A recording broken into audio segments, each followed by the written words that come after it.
ಆಗ್ತಾ ಇದೆ ಜೀನ್ಸ್ ಉದ್ಯಮ ನೋಡಿ.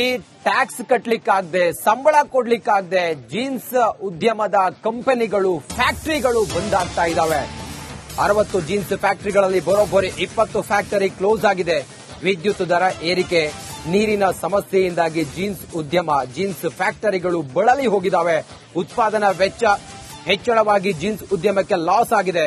ಒಂದೊಂದಾಗಿ ಜೀನ್ಸ್ ಕಾರ್ಖಾನೆಗಳು ಮುಚ್ಚಿ ಹೋಗ್ತಾ ಇದ್ದಾವೆ. ಕಾರ್ಮಿಕರಿಗೆ ಸಂಬಳ ಕೊಡ್ಲಿಕ್ಕೆ ಆಗ್ತಾ ಇಲ್ಲ ಅವರಿಗೆ, ಹಂಗಾಗಿ ಫ್ಯಾಕ್ಟರಿಗಳನ್ನ ಕ್ಲೋಸ್ ಮಾಡ್ತಾ ಇದ್ದಾವೆ. 60 ಜೀನ್ಸ್ ಫ್ಯಾಕ್ಟರಿಗಳಲ್ಲಿ ಸುಮಾರು 20 ಫ್ಯಾಕ್ಟರಿಗಳು ಕ್ಲೋಸ್ ಆಗಿದೆ. 5,000 ಕೋಟಿಯಲ್ಲಿ ಜೀನ್ಸ್ ಪಾರ್ಕ್ ಮಾಡ್ತೀವಿ ಅಂದಿದ್ದ ಸರ್ಕಾರ, ಆದ್ರೆ ಏನು ಕೂಡ ಮಾಡಲಿಲ್ಲ. ಬೆಲೆ ಏರಿಕೆಯಿಂದಾಗಿ ಇವರಿಗೆ ಎಷ್ಟು ಹೊಡೆತ ಬಿದ್ದಿದೆ ಅಂತ ಹೇಳಿದ್ರೆ ಆ ಫ್ಯಾಕ್ಟರಿಗಳನ್ನೇ ಈಗ ಮುಚ್ಚುವಂತ ಪರಿಸ್ಥಿತಿಗೆ ಬಂದಿದೆ. ಸರ್ಕಾರ ಅಧಿಕಾರಕ್ಕೆ ಬಂದು 2 ವರ್ಷವಾದ್ರೂ ಕೂಡ ಈ ಜೀನ್ಸ್ ಪಾರ್ಕ್ ಮಾಡ್ತೀವಿ ಅಂತ ಹೇಳಿ ಸರ್ಕಾರ ಏನ್ ಹೇಳಿತ್ತಲ್ಲ 5,000 ಕೋಟಿಯಲ್ಲಿ, ಅದ್ರ ಬಗ್ಗೆ ಚಕಾರನೇ ಎತ್ತಾ ಇಲ್ಲ. ಮೂಲಭೂತ ಸೌಕರ್ಯ ಕೊಡಿ ಸಾಕು ಅಂತ ಹೇಳಿ ಉದ್ಯಮಿಗಳು ಹೇಳ್ತಾ ಇದ್ದಾರೆ.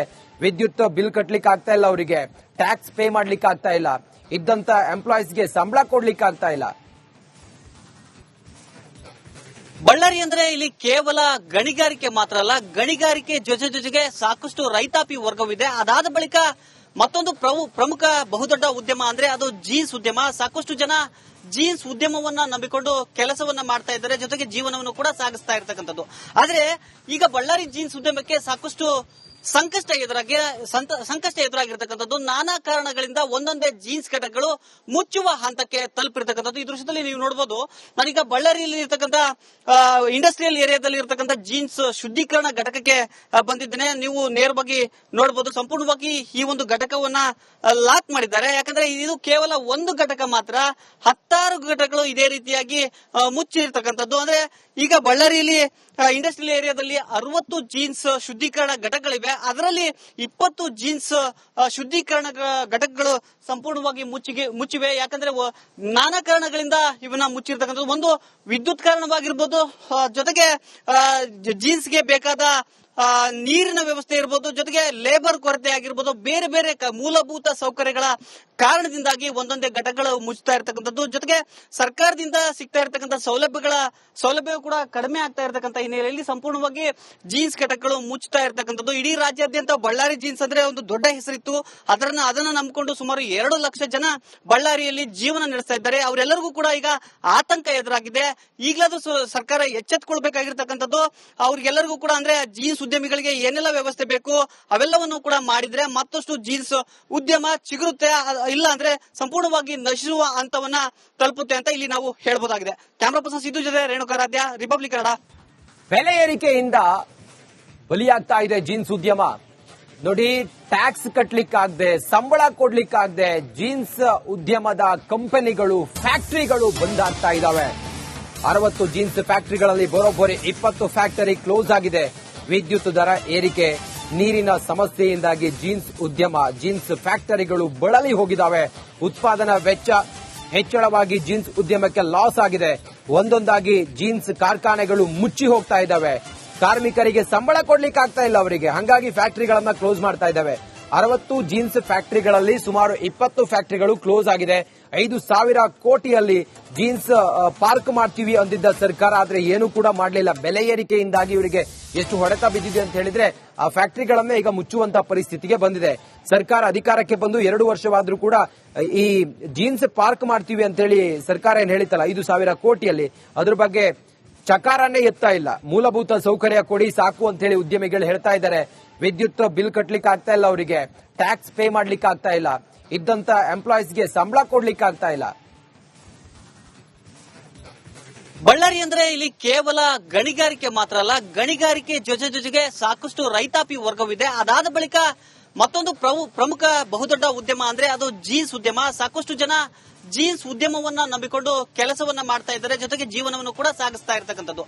ಆದ್ರೆ ಈಗ ಬಳ್ಳಾರಿ ಜೀನ್ಸ್ ಉದ್ಯಮಕ್ಕೆ ಸಾಕಷ್ಟು ಸಂಕಷ್ಟ ಎದುರಾಗಿರ್ತಕ್ಕಂಥದ್ದು. ನಾನಾ ಕಾರಣಗಳಿಂದ ಒಂದೊಂದೇ ಜೀನ್ಸ್ ಘಟಕಗಳು ಮುಚ್ಚುವ ಹಂತಕ್ಕೆ ತಲುಪಿರ್ತಕ್ಕಂಥದ್ದು. ಈ ದೃಶ್ಯದಲ್ಲಿ ನೀವು ನೋಡಬಹುದು, ನಾನೀಗ ಬಳ್ಳಾರಿಯಲ್ಲಿ ಇರ್ತಕ್ಕಂಥ ಇಂಡಸ್ಟ್ರಿಯಲ್ ಏರಿಯಾದಲ್ಲಿ ಇರ್ತಕ್ಕಂಥ ಜೀನ್ಸ್ ಶುದ್ಧೀಕರಣ ಘಟಕಕ್ಕೆ ಬಂದಿದ್ದೇನೆ. ನೀವು ನೇರವಾಗಿ ನೋಡಬಹುದು, ಸಂಪೂರ್ಣವಾಗಿ ಈ ಒಂದು ಘಟಕವನ್ನ ಲಾಕ್ ಮಾಡಿದ್ದಾರೆ. ಯಾಕಂದ್ರೆ ಇದು ಕೇವಲ ಒಂದು ಘಟಕ ಮಾತ್ರ, 10 ಘಟಕಗಳು ಇದೇ ರೀತಿಯಾಗಿ ಮುಚ್ಚಿರ್ತಕ್ಕಂಥದ್ದು. ಅಂದ್ರೆ ಈಗ ಬಳ್ಳಾರಿಯಲ್ಲಿ ಇಂಡಸ್ಟ್ರಿಯಲ್ ಏರಿಯಾದಲ್ಲಿ 60 ಜೀನ್ಸ್ ಶುದ್ಧೀಕರಣ ಘಟಕಗಳಿವೆ. ಅದರಲ್ಲಿ 20 ಜೀನ್ಸ್ ಶುದ್ಧೀಕರಣ ಘಟಕಗಳು ಸಂಪೂರ್ಣವಾಗಿ ಮುಚ್ಚಿವೆ. ಯಾಕಂದ್ರೆ ನಾನಾ ಕಾರಣಗಳಿಂದ ಇವನ್ನ ಮುಚ್ಚಿರ್ತಕ್ಕಂಥದ್ದು. ಒಂದು ವಿದ್ಯುತ್ ಕಾರಣವಾಗಿರ್ಬೋದು, ಜೊತೆಗೆ ಜೀನ್ಸ್ಗೆ ಬೇಕಾದ ನೀರಿನ ವ್ಯವಸ್ಥೆ ಇರಬಹುದು, ಜೊತೆಗೆ ಲೇಬರ್ ಕೊರತೆ ಆಗಿರ್ಬೋದು, ಬೇರೆ ಬೇರೆ ಮೂಲಭೂತ ಸೌಕರ್ಯಗಳ ಕಾರಣದಿಂದಾಗಿ ಒಂದೊಂದೇ ಘಟಕಗಳು ಮುಚ್ತಾ ಇರತಕ್ಕಂಥದ್ದು. ಜೊತೆಗೆ ಸರ್ಕಾರದಿಂದ ಸಿಗ್ತಾ ಇರತಕ್ಕಂಥ ಸೌಲಭ್ಯ ಕೂಡ ಕಡಿಮೆ ಆಗ್ತಾ ಇರತಕ್ಕಂಥ ಹಿನ್ನೆಲೆಯಲ್ಲಿ ಸಂಪೂರ್ಣವಾಗಿ ಜೀನ್ಸ್ ಘಟಕಗಳು ಮುಚ್ತಾ ಇರತಕ್ಕಂಥದ್ದು. ಇಡೀ ರಾಜ್ಯಾದ್ಯಂತ ಬಳ್ಳಾರಿ ಜೀನ್ಸ್ ಅಂದ್ರೆ ಒಂದು ದೊಡ್ಡ ಹೆಸರಿತ್ತು. ಅದನ್ನ ನಂಬಿಕೊಂಡು ಸುಮಾರು 2 ಲಕ್ಷ ಜನ ಬಳ್ಳಾರಿಯಲ್ಲಿ ಜೀವನ ನಡೆಸ್ತಾ ಇದ್ದಾರೆ. ಅವರೆಲ್ಲರಿಗೂ ಕೂಡ ಈಗ ಆತಂಕ ಎದುರಾಗಿದೆ. ಈಗಲಾದ್ರೂ ಸರ್ಕಾರ ಎಚ್ಚೆತ್ತುಕೊಳ್ಬೇಕಾಗಿರ್ತಕ್ಕಂಥದ್ದು. ಅವ್ರಿಗೆಲ್ಲರಿಗೂ ಕೂಡ ಅಂದ್ರೆ ಜೀನ್ಸ್ ಉದ್ಯಮಿಗಳಿಗೆ ಏನೆಲ್ಲ ವ್ಯವಸ್ಥೆ ಬೇಕು ಅವೆಲ್ಲವನ್ನು ಕೂಡ ಮಾಡಿದ್ರೆ ಮತ್ತಷ್ಟು ಜೀನ್ಸ್ ಉದ್ಯಮ ಚಿಗುರುತ್ತೆ, ಇಲ್ಲ ಅಂದ್ರೆ ಸಂಪೂರ್ಣವಾಗಿ ನಶಿಸುವ ಹಂತವನ್ನ ತಲುಪುತ್ತೆ ಅಂತ ಇಲ್ಲಿ ನಾವು ಹೇಳಬಹುದಾಗಿದೆ. ಕ್ಯಾಮರಾ ಪರ್ಸನ್ ಸಿದ್ದು ಜೊತೆ ರೇಣುಕಾರಾಧ್ಯ, ರಿಪಬ್ಲಿಕ್ ಕನ್ನಡ, ಬಳ್ಳಾರಿ. ಬೆಲೆ ಏರಿಕೆಯಿಂದ ಬಲಿಯಾಗ್ತಾ ಇದೆ ಜೀನ್ಸ್ ಉದ್ಯಮ. ನೋಡಿ, ಟ್ಯಾಕ್ಸ್ ಕಟ್ಲಿಕ್ಕಾಗದೆ, ಸಂಬಳ ಕೊಡ್ಲಿಕ್ಕಾಗದೆ ಜೀನ್ಸ್ ಉದ್ಯಮದ ಕಂಪನಿಗಳು, ಫ್ಯಾಕ್ಟರಿಗಳು ಬಂದ್ ಆಗ್ತಾ ಇದಾವೆ. 60 ಜೀನ್ಸ್ ಫ್ಯಾಕ್ಟರಿಗಳಲ್ಲಿ ಬರೋಬ್ಬರಿ 20 ಫ್ಯಾಕ್ಟರಿ ಕ್ಲೋಸ್ ಆಗಿದೆ. ವಿದ್ಯುತ್ ದರ ಏರಿಕೆ, ನೀರಿನ ಸಮಸ್ಯೆಯಿಂದಾಗಿ ಜೀನ್ಸ್ ಉದ್ಯಮ, ಜೀನ್ಸ್ ಫ್ಯಾಕ್ಟರಿಗಳು ಬಳಲಿ ಹೋಗಿದ್ದಾವೆ. ಉತ್ಪಾದನಾ ವೆಚ್ಚ ಹೆಚ್ಚಳವಾಗಿ ಜೀನ್ಸ್ ಉದ್ಯಮಕ್ಕೆ ಲಾಸ್ ಆಗಿದೆ. ಒಂದೊಂದಾಗಿ ಜೀನ್ಸ್ ಕಾರ್ಖಾನೆಗಳು ಮುಚ್ಚಿ ಹೋಗ್ತಾ ಇದ್ದಾವೆ. ಕಾರ್ಮಿಕರಿಗೆ ಸಂಬಳ ಕೊಡ್ಲಿಕ್ಕೆ ಆಗ್ತಾ ಇಲ್ಲ ಅವರಿಗೆ, ಹಂಗಾಗಿ ಫ್ಯಾಕ್ಟರಿಗಳನ್ನ ಕ್ಲೋಸ್ ಮಾಡ್ತಾ ಇದ್ದಾವೆ. 60 ಜೀನ್ಸ್ ಫ್ಯಾಕ್ಟರಿಗಳಲ್ಲಿ ಸುಮಾರು 20 ಫ್ಯಾಕ್ಟರಿಗಳು ಕ್ಲೋಸ್ ಆಗಿದೆ. 5,000 ಕೋಟಿಯಲ್ಲಿ ಜೀನ್ಸ್ ಪಾರ್ಕ್ ಮಾಡ್ತೀವಿ ಅಂದಿದ್ದ ಸರ್ಕಾರ, ಆದ್ರೆ ಏನು ಕೂಡ ಮಾಡಲಿಲ್ಲ. ಬೆಲೆ ಏರಿಕೆಯಿಂದಾಗಿ ಇವರಿಗೆ ಎಷ್ಟು ಹೊಡೆತ ಬಿದ್ದಿದೆ ಅಂತ ಹೇಳಿದ್ರೆ ಆ ಫ್ಯಾಕ್ಟರಿಗಳನ್ನೇ ಈಗ ಮುಚ್ಚುವಂತ ಪರಿಸ್ಥಿತಿಗೆ ಬಂದಿದೆ. ಸರ್ಕಾರ ಅಧಿಕಾರಕ್ಕೆ ಬಂದು 2 ವರ್ಷವಾದ್ರೂ ಕೂಡ ಈ ಜೀನ್ಸ್ ಪಾರ್ಕ್ ಮಾಡ್ತೀವಿ ಅಂತ ಹೇಳಿ ಸರ್ಕಾರ ಏನ್ ಹೇಳಿತ್ತಲ್ಲ 5,000 ಕೋಟಿಯಲ್ಲಿ, ಅದ್ರ ಬಗ್ಗೆ ಚಕಾರನೇ ಎತ್ತಾ ಇಲ್ಲ. ಮೂಲಭೂತ ಸೌಕರ್ಯ ಕೊಡಿ ಸಾಕು ಅಂತ ಹೇಳಿ ಉದ್ಯಮಿಗಳು ಹೇಳ್ತಾ ಇದ್ದಾರೆ. ವಿದ್ಯುತ್ ಬಿಲ್ ಕಟ್ಲಿಕ್ಕೆ ಆಗ್ತಾ ಇಲ್ಲ ಅವರಿಗೆ, ಟ್ಯಾಕ್ಸ್ ಪೇ ಮಾಡ್ಲಿಕ್ಕೆ ಆಗ್ತಾ ಇಲ್ಲ, ಇದ್ದಂತ ಎಂಪ್ಲಾಯೀಸ್ಗೆ ಸಂಬಳ ಕೊಡ್ಲಿಕ್ಕೆ ಆಗ್ತಾ ಇಲ್ಲ.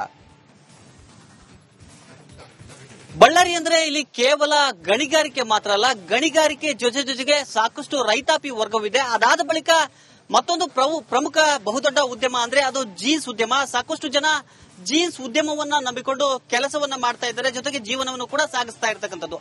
ಆದ್ರೆ ಈಗ ಬಳ್ಳಾರಿ ಜೀನ್ಸ್ ಉದ್ಯಮಕ್ಕೆ ಸಾಕಷ್ಟು ಸಂಕಷ್ಟ ಎದುರಾಗಿರ್ತಕ್ಕಂಥದ್ದು. ನಾನಾ ಕಾರಣಗಳಿಂದ ಒಂದೊಂದೇ ಜೀನ್ಸ್ ಘಟಕಗಳು ಮುಚ್ಚುವ ಹಂತಕ್ಕೆ ತಲುಪಿರ್ತಕ್ಕಂಥದ್ದು. ಈ ದೃಶ್ಯದಲ್ಲಿ ನೀವು ನೋಡಬಹುದು, ನಾನೀಗ ಬಳ್ಳಾರಿಯಲ್ಲಿ ಇರತಕ್ಕಂಥ ಇಂಡಸ್ಟ್ರಿಯಲ್ ಏರಿಯಾದಲ್ಲಿ ಇರತಕ್ಕಂಥ ಜೀನ್ಸ್ ಶುದ್ಧೀಕರಣ ಘಟಕಕ್ಕೆ ಬಂದಿದ್ದೇನೆ. ನೀವು ನೇರವಾಗಿ ನೋಡಬಹುದು, ಸಂಪೂರ್ಣವಾಗಿ ಈ ಒಂದು ಘಟಕವನ್ನ ಲಾಕ್ ಮಾಡಿದ್ದಾರೆ. ಯಾಕಂದ್ರೆ ಇದು ಕೇವಲ ಒಂದು ಘಟಕ ಮಾತ್ರ, 10 ಘಟಕಗಳು ಇದೇ ರೀತಿಯಾಗಿ ಮುಚ್ಚಿರ್ತಕ್ಕಂಥದ್ದು. ಅಂದ್ರೆ ಈಗ ಬಳ್ಳಾರಿಯಲ್ಲಿ ಇಂಡಸ್ಟ್ರಿಯಲ್ ಏರಿಯಾದಲ್ಲಿ 60 ಜೀನ್ಸ್ ಶುದ್ಧೀಕರಣ ಘಟಕಗಳಿವೆ. ಅದರಲ್ಲಿ 20 ಜೀನ್ಸ್ ಶುದ್ಧೀಕರಣ ಘಟಕಗಳು ಸಂಪೂರ್ಣವಾಗಿ ಮುಚ್ಚಿವೆ. ಯಾಕಂದ್ರೆ ನಾನಾ ಕಾರಣಗಳಿಂದ ಇವನ್ನ ಮುಚ್ಚಿರ್ತಕ್ಕಂಥದ್ದು. ಒಂದು ವಿದ್ಯುತ್ ಕಾರಣವಾಗಿರ್ಬೋದು, ಜೊತೆಗೆ ಜೀನ್ಸ್ಗೆ ಬೇಕಾದ ನೀರಿನ ವ್ಯವಸ್ಥೆ ಇರಬಹುದು, ಜೊತೆಗೆ ಲೇಬರ್ ಕೊರತೆ ಆಗಿರ್ಬೋದು, ಬೇರೆ ಬೇರೆ ಮೂಲಭೂತ ಸೌಕರ್ಯಗಳ ಕಾರಣದಿಂದಾಗಿ ಒಂದೊಂದೇ ಘಟಕಗಳು ಮುಚ್ತಾ ಇರತಕ್ಕಂಥದ್ದು. ಜೊತೆಗೆ ಸರ್ಕಾರದಿಂದ ಸಿಗ್ತಾ ಇರತಕ್ಕಂಥ ಸೌಲಭ್ಯ ಕೂಡ ಕಡಿಮೆ ಆಗ್ತಾ ಇರತಕ್ಕಂಥ ಹಿನ್ನೆಲೆಯಲ್ಲಿ ಸಂಪೂರ್ಣವಾಗಿ ಜೀನ್ಸ್ ಘಟಕಗಳು ಮುಚ್ತಾ ಇರತಕ್ಕಂಥದ್ದು. ಇಡೀ ರಾಜ್ಯಾದ್ಯಂತ ಬಳ್ಳಾರಿ ಜೀನ್ಸ್ ಅಂದ್ರೆ ಒಂದು ದೊಡ್ಡ ಹೆಸರಿತ್ತು. ಅದನ್ನ ನಂಬಿಕೊಂಡು ಸುಮಾರು 2 ಲಕ್ಷ ಜನ ಬಳ್ಳಾರಿಯಲ್ಲಿ ಜೀವನ ನಡೆಸ್ತಾ ಇದ್ದಾರೆ. ಅವರೆಲ್ಲರಿಗೂ ಕೂಡ ಈಗ ಆತಂಕ ಎದುರಾಗಿದೆ. ಈಗಲಾದ್ರೂ ಸರ್ಕಾರ ಎಚ್ಚೆತ್ತುಕೊಳ್ಬೇಕಾಗಿರ್ತಕ್ಕಂಥದ್ದು. ಅವ್ರಿಗೆಲ್ಲರಿಗೂ ಕೂಡ ಅಂದ್ರೆ ಜೀನ್ಸ್ ಉದ್ಯಮಿಗಳಿಗೆ ಏನೆಲ್ಲ ವ್ಯವಸ್ಥೆ ಬೇಕು ಅವೆಲ್ಲವನ್ನು ಕೂಡ ಮಾಡಿದ್ರೆ ಮತ್ತಷ್ಟು ಜೀನ್ಸ್ ಉದ್ಯಮ ಚಿಗುರುತ್ತೆ, ಇಲ್ಲ ಅಂದ್ರೆ ಸಂಪೂರ್ಣವಾಗಿ ನಶಿಸುವ ಹಂತವನ್ನ ತಲುಪುತ್ತೆ ಅಂತ ಇಲ್ಲಿ ನಾವು ಹೇಳಬಹುದಾಗಿದೆ. ಕ್ಯಾಮರಾ ಪರ್ಸನ್ ಸಿದ್ದು ಜೊತೆ ರೇಣುಕಾರಾಧ್ಯ, ರಿಪಬ್ಲಿಕ್ ಕನ್ನಡ, ಬಳ್ಳಾರಿ.